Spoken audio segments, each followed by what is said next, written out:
ભૂતકાળમાં બેઠા છે એ આજે મૌન ધારણ કરીને બેઠા છે।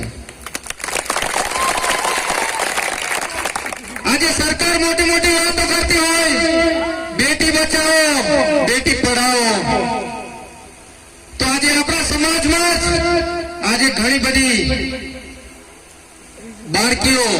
એ આપણા સમાજની હોય કે અન્ય સમાજની હોય, આજે એમના પર ઉપર ઘણું બધું શોષણ થાય છે, ઘણા બધા અત્યાચારો થાય છે, રેપ થાય છે। એવી જ એક નાનકડી બાળકી આજે દાહોદ જિલ્લામાં એક નાનકડા ગામમાંથી આવતી હતી, એ છોકરી પર એક નરાધમે દુષ્કર્મ કર્યો અને એ છોકરીને એ સ્કૂલના આંગણમાં જ એને મૃત મારી નાખવામાં આવી હતી। એવી જ આપણા સમાજની હમણાં અઠવાડિયા પહેલા ઝઘડિયા જીઆઈડીસીમાં આપણા સમાજની દીકરીને